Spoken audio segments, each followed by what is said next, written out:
Hey, everybody. Welcome back to another episode of the 435 podcast. I'm your host, Robert McFarland. Over the next several episodes, guys, we're going to be doing a deep dive into the 2025 municipal elections. Mayors and city council members from all over Southern Utah are going to be seeking your vote in helping shape the future of our cities.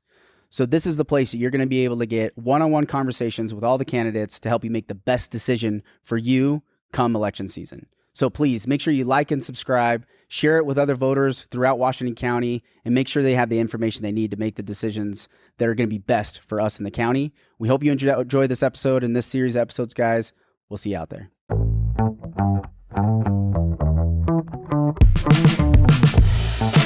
From the Blue Form Media Studios, this is the 435 podcast, the pulse of Southern Utah. Michelle, you made it for round 2. I'm here for round 2. You're here for round 2. Thanks for having me. Thanks for taking a minute to do it. You're welcome. So I asked if you had listened to the podcast we did with Jimmy, round 2 with Jimmy previously. You haven't listened to it, which is okay, but we're going to follow a similar format that I did with him. Okay. Just kind of organizing the questions in the same way that I asked him. We might deviate a little bit left or right, but that way, the community can look at what was his response to this type of topic and then what's yours, so they can kind of follow along. And it's kind of like a debate without the debate being in person, which I know you were totally game for. I was game for. You were game for, which I appreciate. That's good. You're welcome. I think we can use more dialogue, not less dialogue. Absolutely. But as long as we can stay civil, that's the key. That's the key. That is the key. So we talked. The first thought I had going into this conversation is, what are the topics that are important to Southern Utah? And so I went to Facebook, which is wrought with possible, rabbit trails and, holes that are wastes of time. Totally. But there's also, I think, a lot of good information there that when you hear the same thing brought up multiple times over and over and over again, it's kind of hard to ignore that there's a perspective out there. And typically they run into traffic, overdevelopment, wasting water, those types of things. So then I went there, and then I also went to the public comments section on the website, and I just pulled up each one from, over the course of the year.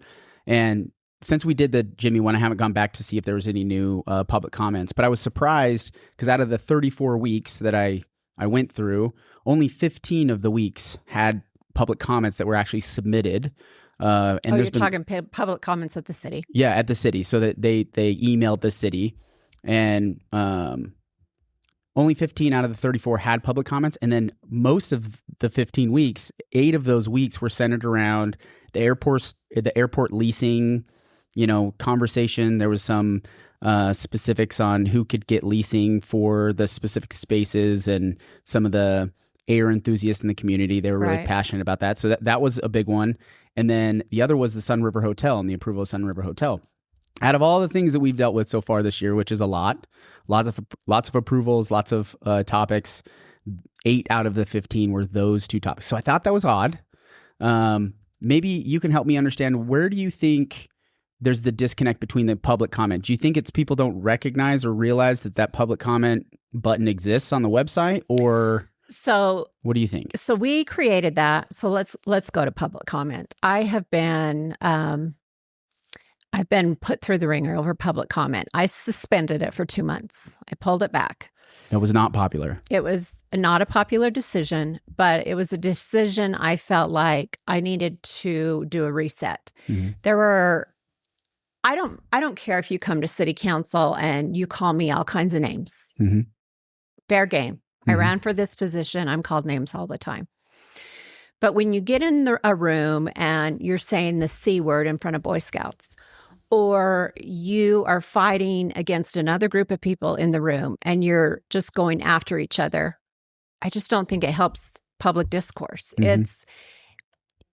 We were getting nowhere. Mm-hmm. And it felt like it was just a space that was creating people to get on camera and spew hate. Mm-hmm. And I get that we have the First Amendment, and hate speech, you can say whatever you want. Mm-hmm.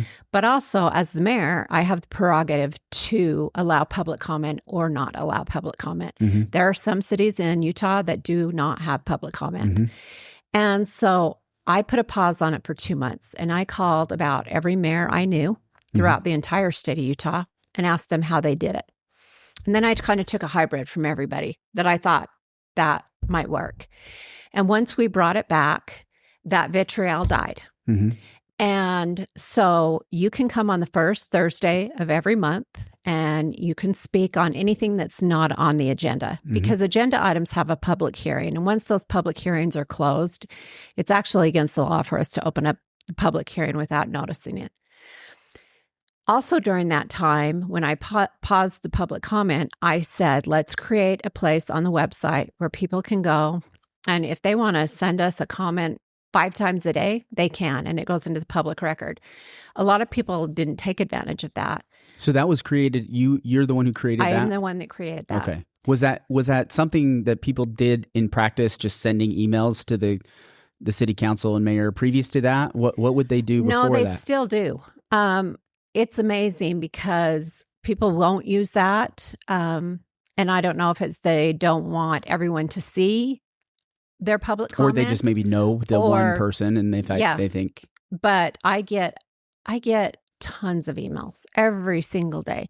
And some are addressed to just me. Some are myself and the entire council in it. But so we have that option now. We have public comment the first of every month. And then obviously I give out my phone number all the time, 435-632-9116. People can call me. They do. They call, they text. In fact, every month that's why I have my phone here. Every month I do a little, I do my own statistics of how many emails and phone calls I've returned. And since January, so from January to today, to us meeting today, I've returned 3,035 phone calls or texts, only city related. That's not my family and friends. That's city related. And 2,411 emails. It's a lot. So nobody can say they can't get a hold of the mayor because they can. Yeah. And I'm very available. And I since we paused public comment, it feels like people that are coming in now are actually coming in with things that the city can try and do something about. We had a young man come in, maybe 14 years old. And I don't know if I told you this story before or not, but he came in and he lives over off of Bandit Hills. And SITLA owns some property up above the airport, and people were shooting off golf balls there. And it was putting holes in people's stucco. It had broke somebody's window. We had no idea. The airport didn't know where the golf balls were coming from that they would find on the side of the airport. And lo and behold, we found out and got a hold of SITLA and said, you really need to fence that off up there so people can't go up there and just shoot off golf balls into neighborhoods. Because there's not enough places to go shoot golf balls at. Right? Jeez. Instead of aiming at houses. So that's something we can try and take care of. Yeah. But just because you hate a group of people or one person or something, the city council can't do anything about that. So I'm curious, of the emails that you get and the individual city council members get, could there be, I'm thinking more in terms of moving forward. First, let me take a step back. If you were to look at how it was handled and the feedback you got while it was canceled, and this is my experience, and I think Jimmy might have said this on the podcast, but he said at his behest is who said, hey, I think we need to, bring public comment back. Do you feel like you should have handled it differently, or was there something you would have done differently? We can always go back and 20/20 hindsight, and I could have handled things differently. Jimmy had nothing to do with bringing public comment back. Okay. And so that was me and me alone. And saying, how can we make this a more civil process where people come in and can engage with the council in a more civil manner, and that we can hear whatever they are needing to talk to us about or complain about, grievances, and try and do something about. So I got really frustrated, and I wish I would have been more, not just so ticked off, like there was one comment that just sent me over the edge. Yeah. And if I went back, I would like take a deep breath and just say, you know what? We're going to pause this for a little bit instead of just say, we're done. Yeah. You know? So I think hindsight's always 20/20. There's a lot of things I could go back and say, do I regret that I did it this way or did something this way? But that's how you learn. Yeah. Yeah. I think you're doing the best you can with the information you have in the moment. Right. And we're all human. So getting emotional about things, it's really tough not to do. Yes. And very seasoned politicians, some of them feel they operate like robots. And I think the emotion isn't always a bad thing, because I think it definitely grounds people into recognizing, hey, we all have flaws and we all are going to make mistakes. But thinking forward, I appreciate you owning up to, hey, you probably would have done some things differently. But thinking forward, out of those, you said 2,000 emails plus, 3,000 phone calls. What is there some categories that you can put into that's like, hey, this is a reoccurring thread? It's all over the map, Robert. It is. It is all over the map. It can be somebody's. You just got a call right now. I mean, 3,000 since January. You're probably getting 2 or 3 a day. Oh yeah. If it was only 2 or 3 a day. Yeah. It could be something as simple as, well, let's take, for example, over here in the Graham subdivision. Right now, Lumen, previously CenturyLink, is putting in fiber cable. And people are freaking out that they're going into their backyards or going to go into their backyards to run this cable. So people are upset about that. They shouldn't be on my property. Well, actually, they can be on your property because there is a right-of-way in your backyard for public utilities, and cable is a public utility. Or it could be something as simple as, I was bit by a dog. I think we need tighter leash laws. Well, we have posted in every park, your dog has to be on a leash. But maybe we make the number more readily available for animal control. Yeah. It's all over the place. But if you have an issue like the SunRiver hotels, you will get 150 emails. So you saw maybe a handful of those emails that went into public comment. Yeah, that was my question. Is like, that goes in the public comment. What about all the emails that went to individually to city council members? So we don't see those. You don't see those, but a lot of them are cut and paste emails. Okay. On a situation like that, they were the same email. Somebody had created the email, and I'm sure said, shoot this out to the city council and the mayor. And so they did. And it was the exact same email over and over and over again. Do you have an idea, thinking about building on systems, right? As a mayor, one of the, roles that you can play, because you're not a voting member on the city council, so you don't get to make legislation, but in creating systems and processes, do you think there's something you want to continue to build on to encourage the public comment and allow that to help direct and get data for the city? Is that something you've thought about? Well, I think so. We've totally redone our website. We've tried to make it an easier process for people to get on. I didn't know how to do it, and I just thought, okay, where's the public comment section? And I just got on, and I found it really easy. It wasn't difficult. I think it's easy to navigate. And we're doing a newsletter that people can sign up for so that they know what's going on in the city. I think we've really upped our game on our social media and letting people know there's going to be a road closure here for this reason, or there's going to be a road closure here for this race, or the police are great to go on and say, hey, there's a major traffic accident at this intersection.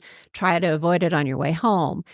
I think we've done a lot in the last 5 years that I've been mayor to try and get information out to the public. And yes, we are always wanting to hear feedback from the public.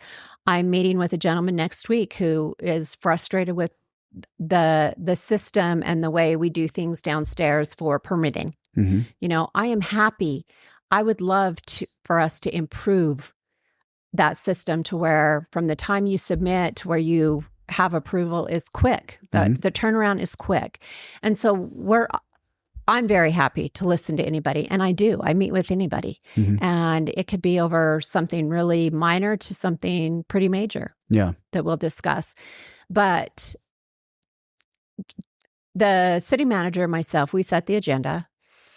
And since I became mayor, if 3 council members have something they want to put on the agenda that they're very passionate about, then if there's 3 of them, it's going on in the agenda. Mm-hmm. So that's kind of how you set the agenda. Mm-hmm. Is you say, out of the 5 of you, I need 3 of you to say, hey, let's put it on there. Well, there's always going to be things on the agenda that are land use issues. Yeah. That outside of the stuff that's like required to go before that. But if somebody really wants to get, let's say, into the weeds, like on our hangar policy, we had a couple of work meetings on that.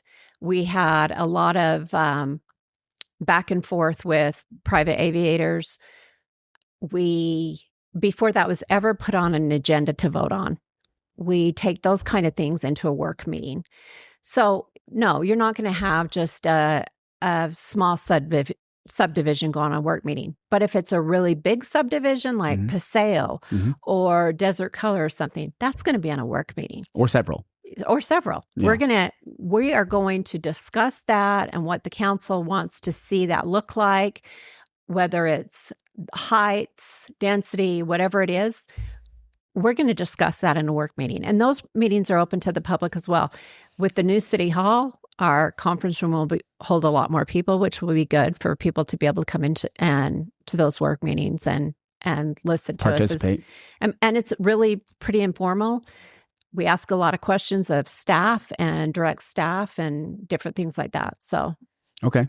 I appreciate that. So transitioning to a couple of infrastructure things, there's going to be, I think, increased political pressure on a couple of big topics over the next couple of years, especially now that we have a Republican administration and a big push to releasing federal lands and, the state showing increased interest in state property being converted into developments and cities, right? There's Senator Mike Lee's proposed a bill, Representative Malloy's, put bills forward in releasing public lands. So specifically along the Northern Corridor and Zone 6. So the Northern Corridor, out of the gate, are you in support of the Northern Corridor going in as it's been planned over the last few years, or are you as in it was favor? Planned from 2009? Yes. Yeah.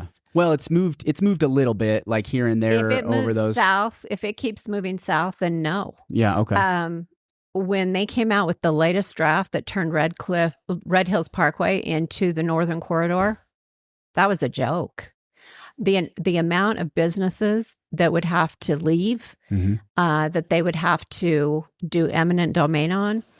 And if you weren't a part of seeing that presentation, it would have been an exit that would have come off 15, close to the Boulevard exit, but it wouldn't be like right there. It'd be a separate kind of exit that would route you directly up onto Red Hills Parkway.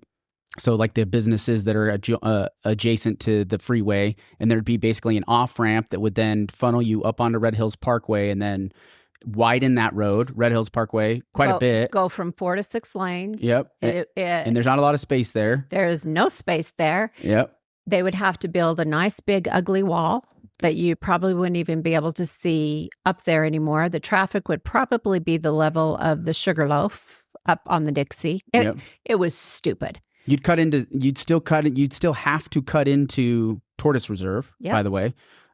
So to me, when I saw that plan, I thought, okay, this is a distraction. It's like, hey, we need to come up with some options, and here's a couple of different options. So I wasn't quite sure if that was a serious option, but it was one that I think, from the way I understand it, I think it was Department of Interior. They told the county to say, hey, let's reassess a couple of options. And this is one of the options that came up in collection with the groups that were, opposed to it. So that was the quick background, not very quick, but hopefully you get the idea. So any changes to what the current plan is, where it would go from the top of Green Springs and tack around, and it would still connect to Red Hills Parkway, but further up the parkway as it bends around, from what I understand. You would get on to Red Hills Parkway, but it would go north and connect into Green Springs. Washington has already built a road to nowhere. Yep. And so, and by doing it that way, SITLA really focused on exit 13 to put a lot of commercial at exit 13. Correct. Yeah. SITLA's whole job, we know, is to raise money, is for schools and institutions that are school adjacent. Exactly. Right? So they have the all blind, this the land deaf, out there, lots of different things. And they want to sell that property at a premium. And if there's a lot of commercial on it, that's even better. They also have a federal mandate. I need to just in case people didn't listen to the northern. I've covered the northern corridor in exhaustion. I've talked to SITLA. I've talked to Conserve Southwest Utah. I've talked to the county. So go back to those episodes to review that. But the SITLA's mandate is federally mandated, not just state mandated. It's a federal mandate as part of Utah's statehood that this be a function within Utah's governmental system, that this institution was to utilize property across the state and raise money specifically for schools and institutional schools, higher education, lower education. Vista School, I just saw, was $164,000 that Vista gets from its Utah Trust Lands now, the rebranding. Utah Trust Lands is giving just one school in Washington County, and most of the schools get around this same amount, $164,000. That's huge on their budget. That goes a really long way. But their mandate is to make the highest and best use for the land. And what they've said is exit 13 is the highest and most valuable land if the corridor goes through. If the corridor doesn't go through, the value is diminished. Right. And they're going to shift to zone 6. Right. Right. And so back to my question. So you're in support of the northern corridor. What can you do to help drive this forward? What you've done, or what are we going to do moving forward to make this happen? As an advocate, I am an advocate, so I'll be biased on this. I'll point out my bias, but how do we make that happen? So first of all, I know that our local legislators are all on board with the proposed northern corridor as it was years ago. Mm-hmm. Our congressional delegation is also on board. The last time that Senator Curtis was in town, he literally had them drive him on what the northern corridor would be. Mm-hmm. They went up there and they drove through it. Then his staff was here a few weeks ago, and they also did the same, because they think that the options they've come out with just don't make any sense. Mm-hmm. To make Bluff Street one way and 100 South another one way, that was an option. I'm like, we're not talking northern anymore, people. This is pushing traffic through the middle of St. George. It just wasn't an option. Right now, we have a short time frame. You don't know what's going to happen in the election next year for Congress, for the Senate. So we have a short time frame to try and get the Interior Secretary to buy off on this and get it wrapped up in a nice little package and a done deal once and for all. Zone 6, I am totally against any development happening in Zone 6. There are so many recreators out there. We don't need to build on every inch of open space we have in St. George. And Zone 6 is one of those areas that needs to be protected. Mm-hmm. I agree. Is there political capital that you could use to the local groups that are opposing Zone 6? See, the local groups that are opposing, so we have a meeting. I've set a meeting up with some of those people. We're going out on site in October to discuss it, look at it. I have reached out to every single one of them that has emailed me and said, I will do everything in my power as mayor. But there's a lot higher paid people than me that have a lot more control over Zone 6 than I do. Mm-hmm. But they know where I stand. I do not want to see that developed. Other than going and tying ourselves to something if they ever bring a bulldozer in. Yeah. It makes no sense to me. And Conserve Southwest, I get their mission, but they can't have their cake and eat it too. Mm-hmm. They're telling these people, we can protect the northern corridor and Zone 6. Yeah. No, you can't do both. That's what they told me, yeah. You cannot do both. Right. It's one or the other, people. Mm-hmm. And so when they say that, it's just not true. Yeah. Well, and I think there's success over the last 2 decades of slowing things down, I think emboldens them to continue to, make the fight. Right. And I understand, if you put it out to the community, this or that, I think the vast majority of the community would say we need to protect Zone 6. And if you just present it to the community and you see the amount of attention people get on opposing the Northern Corridor and you just leave out Zone 6, you also get a huge part of the community that's like, we don't want the Northern Corridor either. Right. And so it's tough balance to But if you make. put those both on the table, but they are clearly both on the table and you say, together. which would you choose? You have to because make a SITLA choice. they put us in that. I mean, as their mandate goes and what they're doing as an organization, they have put those two things there. I think if you put it out there and said, you have to make a choice, choose one or the other, the majority of people are going to go with the Northern Corridor. Do you believe this idea of the endless creep, though, that's like, oh, well, they'll do a road and then they're going to annex land out and then they're going to develop up there as well? Do you believe that there's some lot of validity to that? No. A lot of the private owners up there have sold to people that aren't going to develop it. Like the Water Conservancy District owns some property up there that they wanted property so that they could leverage other property, different things like that. They're not going to develop it. Mm-hmm. We know it's in the habitat. Mm-hmm. And so like I said before, I don't think every inch of land that we have in St. George needs to be developed. And I would be against any development that went up there. Mm-hmm. I think a road is fine. And a road is a natural fire break. So people that say it's going to create fires, no, a road is a natural fire break. And it can. I mean, their argument says like, oh, you have a blown tire and the rim causes sparks, and then it fires up the sagebrush, and it can. But there's ways to build a road to make it not have that. And I just think that you put a road in there and then you leave it. Yeah. Leave the rest of it alone. So then going back, continuing on with roads, thanks for hanging with me. I know I did a lot of talking on that question. I apologize. Sometimes I feel like this is such a complex topic. I want to make sure people have at least as much of the story as we can. The Western Corridor, this one's I'm not super familiar with. So the Western Corridor cuts right down the center of SunRiver. SunRiver is a large voting block here in southern Utah. And I think there's some rightfully so, some concern with how the Western Corridor's path is going to go, because right now it's got a road to nowhere as well. Right. And Representative Malloy presented a land use transfer to Congress. It wasn't approved. It was actually, I think, taken off the table, or maybe it's in committee right now, but to purchase land that would give us the ability to own the land, the state of Utah to own the land, to be able to finish the Western Corridor at some point in time, which was supposed to be really far down the road, but it seems like it's moving closer and closer to current. What's your opinion on that? 50 years out. Yeah, I think it was like a 40 or 50 years. So there's two opinions. One, that's been on the master plan for forever. For a long time. So when they did build SunRiver, I don't think they were very honest with the people to say, oh, and by the way, someday there's going to be a major thoroughfare right through here. Mm-hmm. But I think now that SunRiver is built, I don't think, what does it hurt to look at maybe going south of SunRiver with the corridor?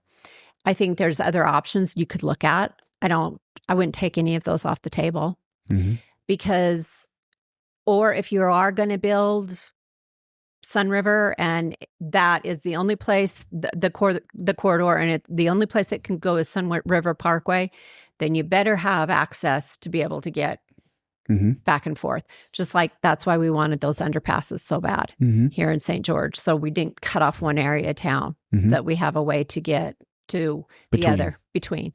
So, but even in doing that, it would for sure disrupt the quality of life of SunRiver. It would disrupt the quality of life, and I would be in favor of looking at an alternative route. Not that you really have a full say in this. No. mind you.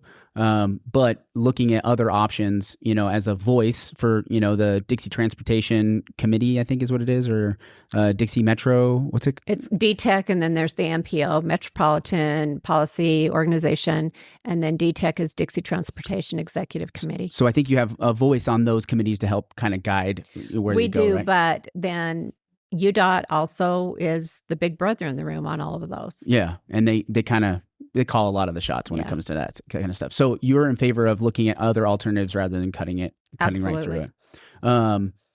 Okay, I appreciate that.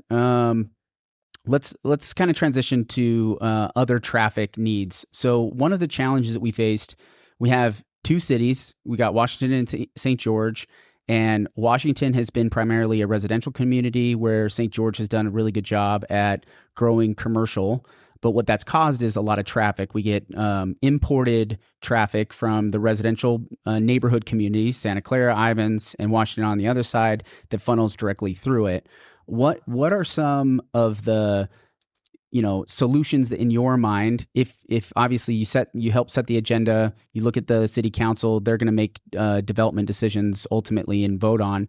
But what do you think is the biggest challenge facing to alleviate some of these traffic issues? Do you think it's a zoning issue? Do you think it's hey, we're in a weird geographic area and there's not much we could do about it? What is your thoughts on that? So years ago, way before my time on the city council, I was probably home raising little kids, and my youngest is 33 now. So that tells you how long ago.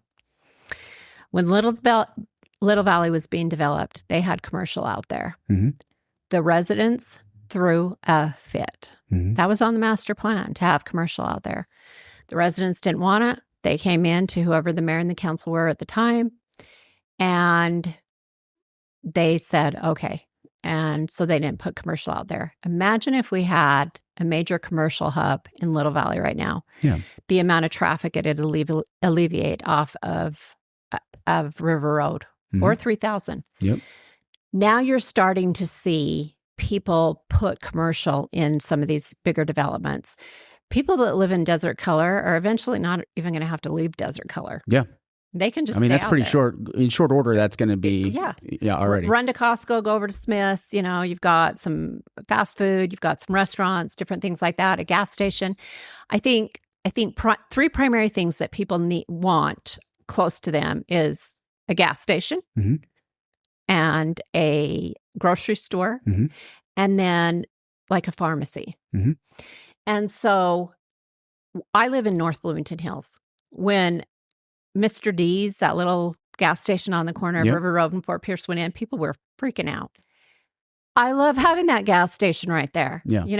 If I'm making something and I'm going to go pay triple the price for half a gallon of milk, but I'll do it because it's called a convenience store for a reason. Right.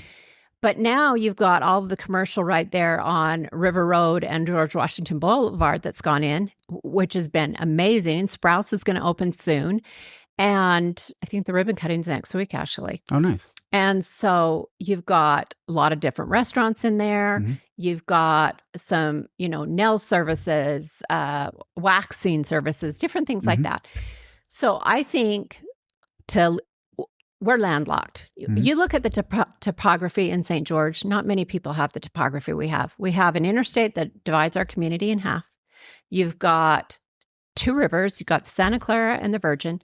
You've got the Red Hill, the Black Hill on two sides, basically. So a bunch of soils problems everywhere. A lot of blue clay. Thanks to the volcanoes. Yes. So we've got some interesting topography. And I think one of the ways that you alleviate all of the traffic is by neighborhood commercial. You've got to put that in. And there are a lot of developers that are doing that now.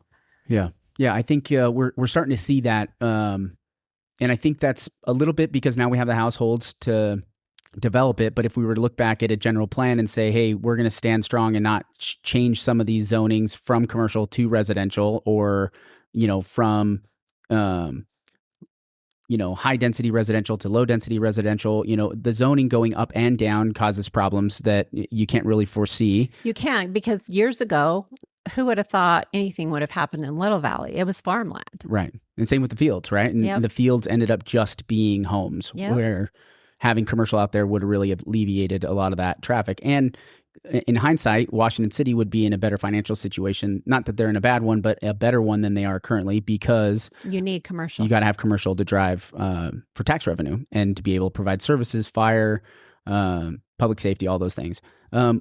One of the comments that Jimmy made on the podcast is he said that, when we were talking about sprawl, suburban sprawl, and the corridor, and this causing more traffic and more people, his comment was that that's where zoning is going to be the most impactful to this endless growth perspective. Do you feel like we need to have a little bit less restrictions on the zoning? Do you feel like we have a good master plan in place to where we're, following along with what that is? What's your perspective on that idea of controlling growth? Do you see that? Are we in a scenario where we should be controlling the growth and being a lot more particular with what we put with the land we have left? Or would you like to see some alleviated zoning to allow for more affordable housing and things like that? I think the only solution to affordable housing is to get creative with your zoning. I grew up in a 1,200 square foot house. Carport, 3-bedroom, 2-bath, 4 kids. My youngest sister and brother had to share a bedroom until I moved out. Mm-hmm. It worked. Mm-hmm. We lived there. My parents still live in the same house. Now they've added on. It's probably double the size. And we don't have that. People want, you can't find a small 1,200, 1,400 square foot house that isn't really old right now. Mm-hmm. People aren't building that. I think several years ago, I was on the city council. It's probably been 8 years ago, maybe.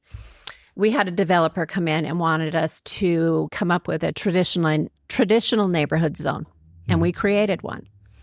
The neighbors went nuts because in the traditional neighborhood zone, you had apartments, you had single family residential, you had some townhomes, Mm-hmm. you had nice little, I want to just call them, I don't even know what kind of a house you would call them, just a cottage house that had It's like a courtyard cottage, I think is how to describe it. They had a front porch. The garage was on the back of the house through an alleyway, so you're really close to your neighbors. Mm-hmm. You can sit on your front. I think they use that framework. The neighborhood traditional is how they developed Desert Color a lot based off of that zoning. That zoning. Right? And so I think we as the city, our tools are our zoning. It is supply and demand that drives everything else. We have no control over interest rates. We have no control over the price of a building lot, building materials, wages, any of that. We don't have control over that. But we can be creative with zoning, and we can also get things through the process quick. Mm-hmm. And I think that's a key piece as well. So do you see that you'd like to see more of that? Are we moving in the right direction, or do you feel like, with the downtown plan being a little bit separate zoning than the rest of the community, do you feel like we're moving in the right direction? I do. I think St. George is ahead of the game, ahead of the state on our ADU policy. Mm-hmm. We passed an ADU policy that you can have an ADU in any zone. Mm-hmm. And the state, I think you're going to see in this next upcoming legislative session, they're going to put something like that into legislation. But we've already to require that of cities to allow require that. Mm-hmm. What do you think about that dynamic of having the state come to the city and say you have to adopt this? You hate it. Hate it. They complain about the federal government telling them what to do, yep. And we complain about the state telling us what to do. Every year we just hold our breath when the legislature meets. It's a mouthful. It is a mouthful, and it's a Monday. To see what they're going to pass, that we're going to have to go in and change some of our ordinances mm-hmm. based on what the state's done. Yeah. And that happens every year. Yeah, it does. It makes it difficult. And so the ADU policy, I think you've definitely been on the progressive, if I can use that, progressive side of cities within Washington County for sure. Do you think that's going to be enough? No, I think there's people that don't like high density. I think. How would you define high density? high density is an apartment complex. Okay. I mean, let's just be honest. That's what high density is. Do I want to see a 10-story apartment complex? No. Mm-hmm. But we got a lot of kickback on what Tech Ridge just did with 5 stories. Mm-hmm. I think it's needed up there. And a lot of them are studio. I think you're going to see a lot of people that work there, that'll eventually work there. Maybe just a husband and wife want a studio apartment. Yeah. And they'll be able to afford to rent it. Mm-hmm. But I started in an apartment. Yeah. Lived in an apartment for 4 years, 2 bedrooms with 2 kids. So we made it work until we could afford a home. And I want it so that my kids, 3 of our 4 children live here in St. George. All of our grandkids do. We have 11 grandkids. I want it so that someday they can afford to live here and have a place to either rent or buy. Mm-hmm.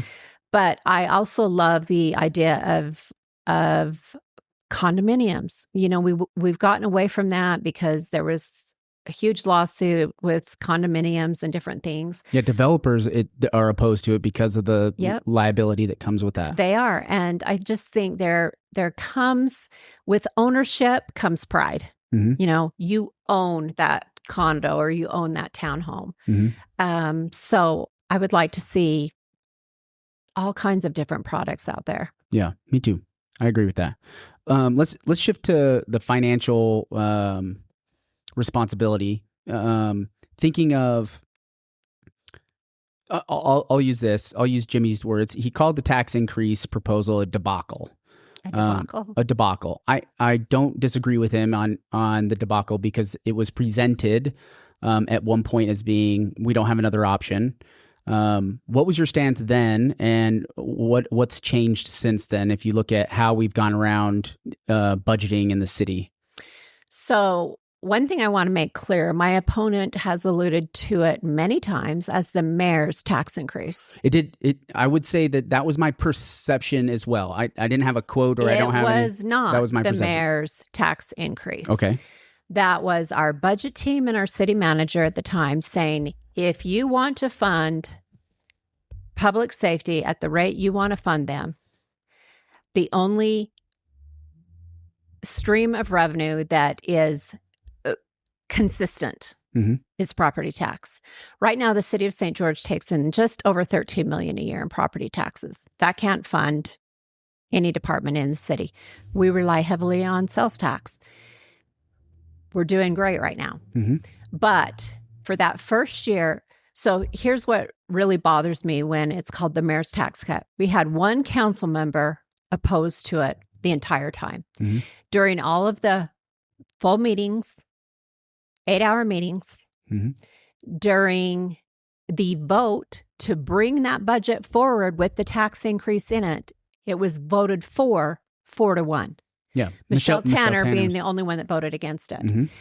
Then when it comes to having to face the public and doing truth and taxation, then it was voted down. That whole time the council had the ability to say, we don't want this in there. Mm-hmm. And not one of them did, except for Michele Tanner. Not one.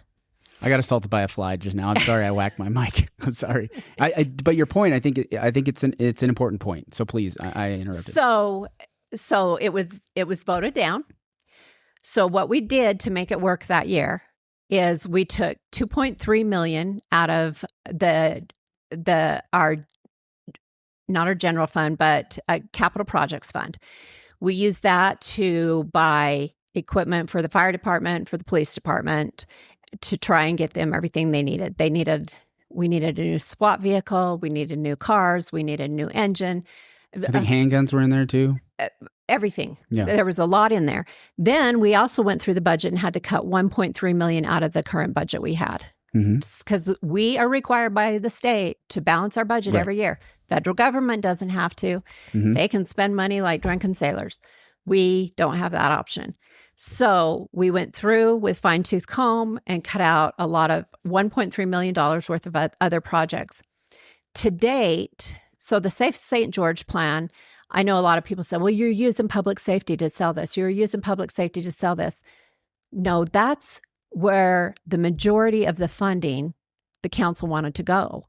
They wanted that funded at a top level priority with wage increases, which I am not opposed to. I think we need to pay our public safety very competitive wages.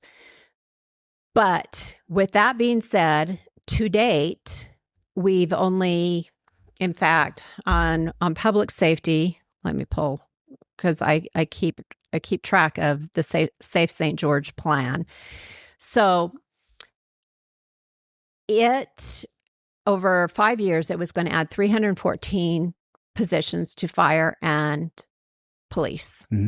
And right now, we've only been able to fund 59% of those positions. And then we had 5 fire stations in the plan, which was aggressive. We've built 3. The 4th is in design. Hopefully we get the 4th one done in that 5 years. That would have added another 24 full-time firefighters, because you need you need 12 in each station. Got it. So, but other positions that we funded, 12 throughout the city. Yeah. So we are putting a ton of our resources into public safety, which is what people want. But then we also have to think about the other departments in the city that are critical also. Our public works. We want stoplights. We want roads without, potholes in them. We want new roads. We want resurfaced roads. We have a parks department. We want our parks taken care of. We want our trails taken care of. And to not adding any employees to those departments is really, it's difficult. I'm not in favor of raising anybody's taxes. I hate paying taxes. I hate paying taxes. But I believed what I was being told by our budget team and our city manager. If you guys want to fund this as aggressive as you want to fund it, and we haven't raised property taxes in 38 years, this is how to do it.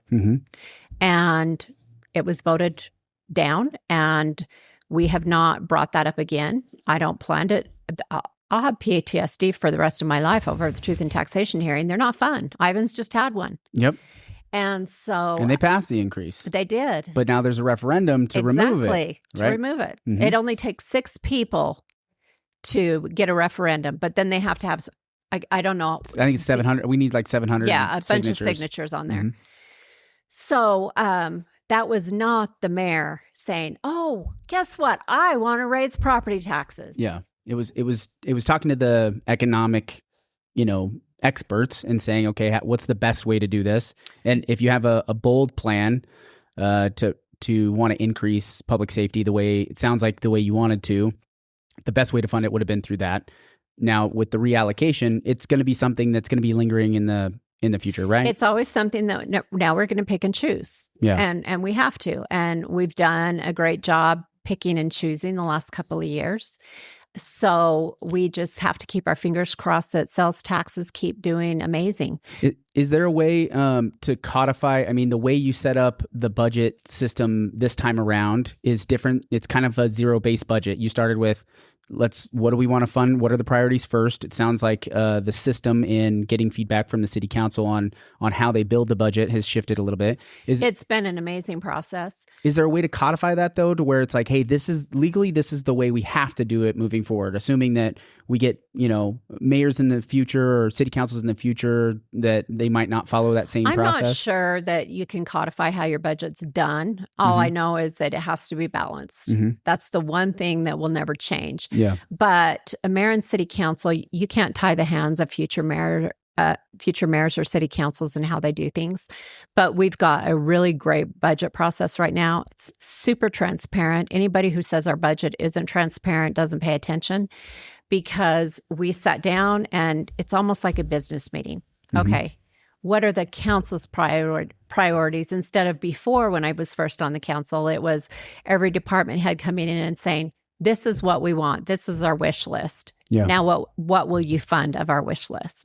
Instead, it's the council saying, these are the priorities we want to fund, and then give us some of your wish lists. Yeah. This is going to be a little bit more of this is a pointed conversation. I know that the elections are nonpartisan, Yes. but as a mayor and as the incumbent, you've been painted by a lot of the community as the choice of the liberal vote, and that there's the conservatives over here and the liberals are over here. And whether we make it partisan or not, the community has made it partisan in some capacity. What's your response to those individuals that say you're not conservative enough of a mayor? You haven't done. And I would like to know what that means. Conservative enough. Does that mean because I am willing to listen to anybody in the city? Because that's what a mayor should do. Mm-hmm. I shouldn't only listen to Republicans and conservatives. Mm-hmm. If Conserve Southwest Utah wants to come and meet with me, I should be willing to meet with them. Mm-hmm. If a member from the LGBTQ community wants to meet with me, I should be wanting to meet with them. If it's the LDS community, the Catholic community, the Jewish community, I should be a mayor that will meet with everybody. Mm-hmm. And that's what makes us nonpartisan. I do not put out my politics on social media. On my social media, you'll see city-related things and family-related things, Mm-hmm. because I don't get into national politics on my social media.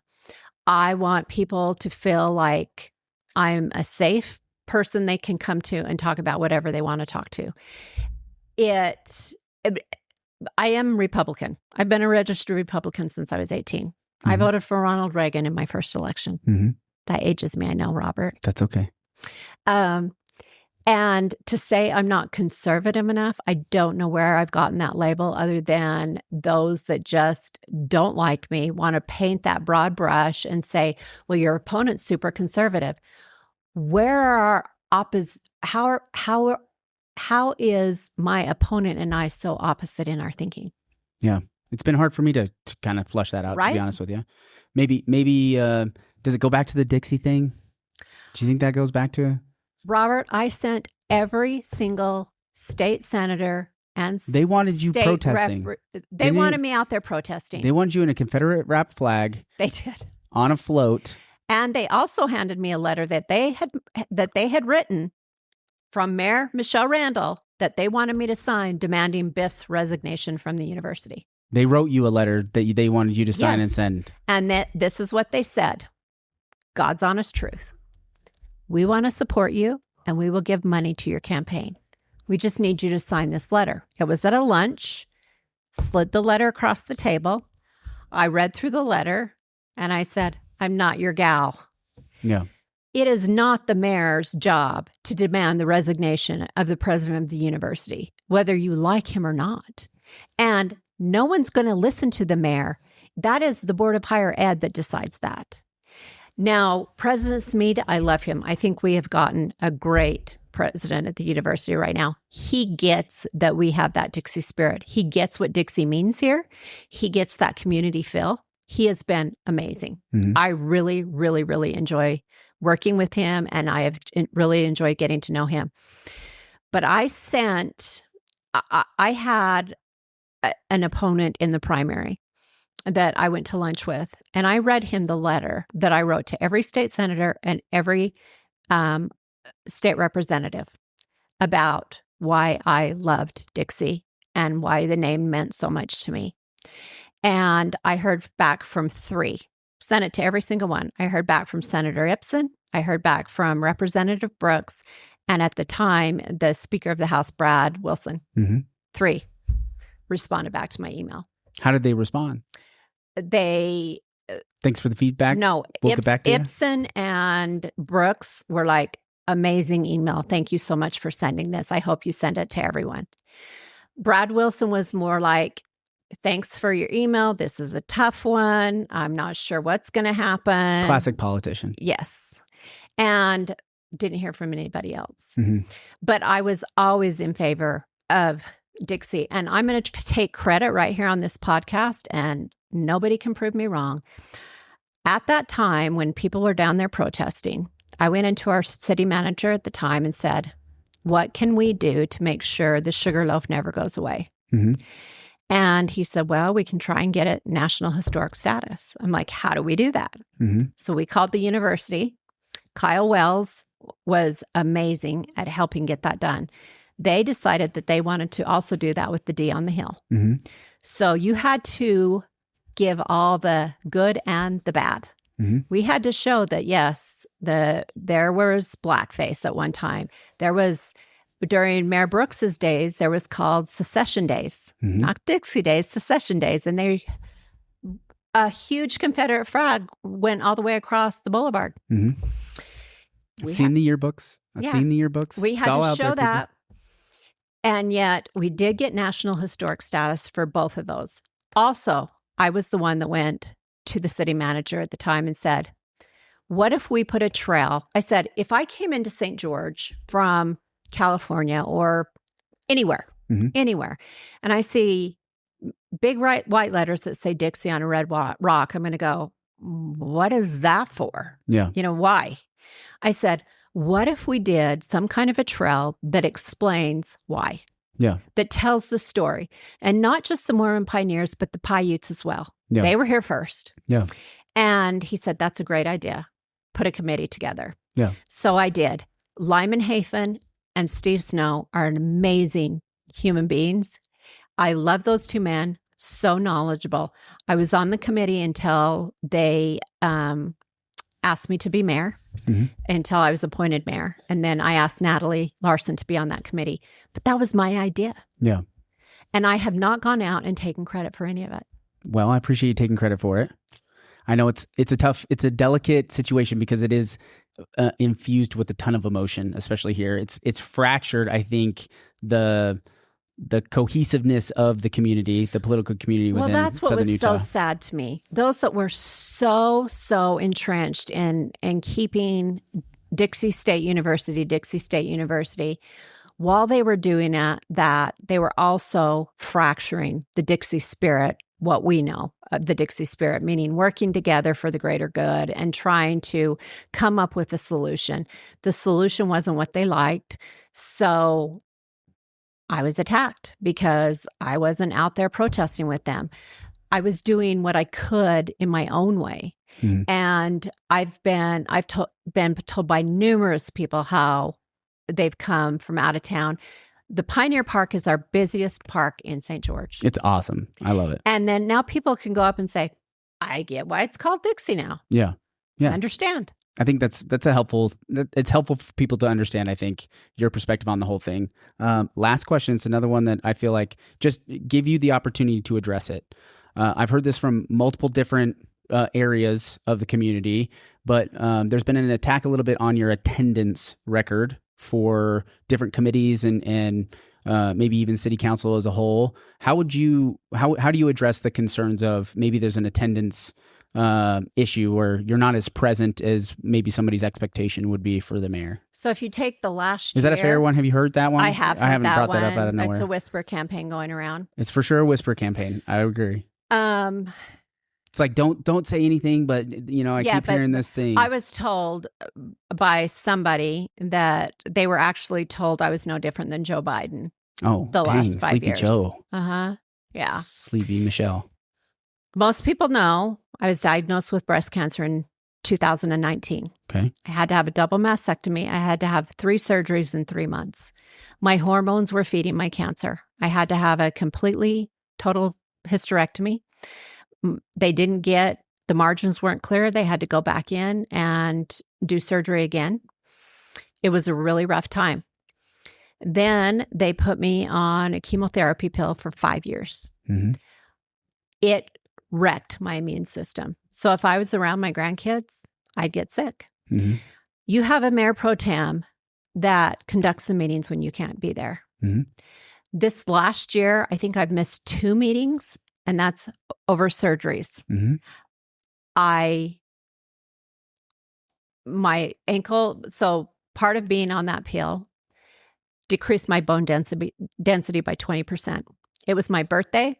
I was walking on flat carpet in Red Lobster, going to the restroom. My ankle literally just turned over, and I fell, tore a tendon and a ligament, and had to have surgery. So I had to be elevated with my foot above my heart for 20 days. Mm-hmm. And so during that time, I had to have Jimmy conduct 2 meetings. Mm-hmm. But other than that, I've been pretty dang healthy. and able to, and let's go back. When I have even missed things, the city hasn't missed a beat. Yeah. I am in constant contact with our city manager. Any meeting that I couldn't attend in person, I was doing via Zoom. And so last October, my oncologist took me off the medication, and it has been night and day difference. Yeah. So you're feeling better. You're ready. I am feeling better. I am ready. If I felt like I had done disservice to the city of St. George, I wouldn't be running. I think I have brought a lot of great things to this city. I think I'm a great leader. I think that the city is on a great path forward. Commercial is wanting to come in here like crazy. It's amazing. We have an amazing economic development director that's doing a fabulous job. I work with the greatest people ever. We have got great people. And if I didn't feel like I could do the job, I wouldn't be running. But I can do this job, and I can do it well, and I have done it well. Well, I appreciate your perspective on all this. I know that was a lot of questions, but I think you. Oh, I've heard the whispers. You've heard the whispers, and I appreciate your candidness for it, and coming onto the show and being able to talk all this out, and hopefully gives value to the community. And good luck. Election's coming up soon. I'll be so glad when it's over. I'm sure you will. Where can they find more information? Are you doing any meet and greets or anything like that coming up? So you can go to my website, michelerandall.com, and I will be doing some meet and greets. And when I do those, I will post them publicly so anybody can come.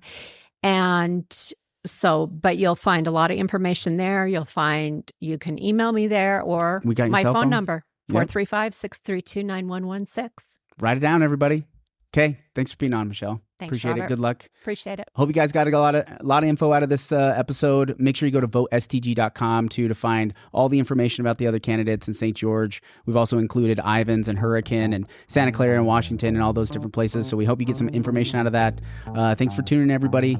Election season's almost over. I know everybody's probably getting a little tired of it, but thanks for hanging in there, and make sure you do your part and get out and vote. We'll see you guys out there. Thanks for listening in. If you enjoyed this episode, please like and subscribe. Make sure you're following us on all the social media websites. We love your support. We love the dialogue. We want to continue that going. Find us at realestate435.com. We'd love to help you find a house here in town or help you get wherever you're going.